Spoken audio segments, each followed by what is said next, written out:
Bakit di ka nagsabi ng totoo sa mga bata? Pwede ba? Huwag mo akong sabihan na mali ang pagsisinungaling dahil di ba expert ka nga dyan. Sa dinami-dami ng mga kasinungaling ang sinabi mo sa akin nung dati. Oo, hindi ka lang. Akala ko pagbati na tayo, ba't nag-aaway na naman? Look, I'm just trying to protect Charisse and the other kids. Hindi pa naman final yung results ng doktor. Magpapasecond opinion pa tayo. So there's no reason to alarm the kids by telling them na may tumor si Charisse. May tumor si Charisse? Hindi mo nakakamatay yun? Carla, kung ano man ang narinig mo, ang importante, hindi malaman ng mga kapatid mo, lalong-lalo na si Charisse. Nay, pero paano po kung totoo may sakit siya? Di ba karapatan niyang malaman yung totoo? Buti pa siya. Buti pa siya ano? Ay, buti pa siya. Mana lang sa'yo. Concern lang rin kay Charisse. Ayoko nang mag-alala si Charisse. Hindi pa naman final yung diagnosis ng doktor. Just like what happened to me before. Pag nalaman na natin yung second opinion, tsaka natin sasabihin kay Charisse. Okay?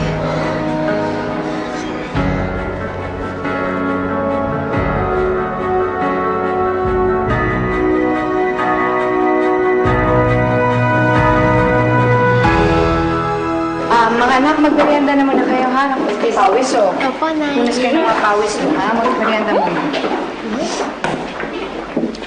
Rita, kumusta na nga pala yung pangalawang opinyon? Sa Tuesday pa kami pinababalik ng doktor. Ang ibig sabihin nun, hanggang Martes pa kayo magkukunwari kay Charisse na maayos ang lahat. Bakit ba kasi atat na atat kang sabihin kay Charisse na may malubha siyang sakit? May tumor na nga siya, di ba? Gagaling ba siya kung sasabihin natin yung totoo? Rita, hindi sa kinakampihan ko tong si Paeng, no? Pero di ba ikaw nagturo sa mga bata ng kahalagahan ng pagsasabi ng totoo? Kung ganun, dapat maging mabuti kang halimbawa sa kanila. I am very disappointed with you. Not because mababa ang grade mo, but because you lied to me.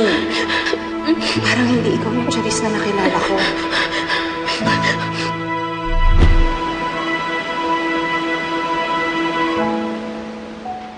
Mag-swimming tayo mamayang hapon na pag di na mainit. Sige. Charisse, magpahinga ka na lang. Baka mabinat ka eh. Hindi po, ate. Magaling na ako, di ba? Kaya nga po pinalabas po ako ng doktor eh. Kahit na. Huwag mo sagarin yung sarili mo. Sister, bakit ka ba tarantalicious? Kanina pa uwi ang pag-aalala mo kay Ate Charisse. Oo nga. Kaya relax ka lang, ate. Wala namang mangyayaring masama kay Ate Charisse eh. Kasi wala naman siyang sakit. Sige, maghugas na kayo ng kamay. Dali na, sige na. Sige, mamaya na. Hugas ka na ng kamay lang. Ate Charisse, oh, salo. Layo, oh. Sige na ka. Wala kang bata. Kapitana, sa experience ko noon, halos gumuho yung mundo ko. I was devastated nung malaman ko na may terminal illness ako. Kahit na hindi naman totoo yung diagnosis, it was too late. Masyado na akong na-stress at ayokong ma-experience ni Charisse yun. Kaya dapat hindi niya malaman. Nay? Ano po yung hindi ko po dapat malaman?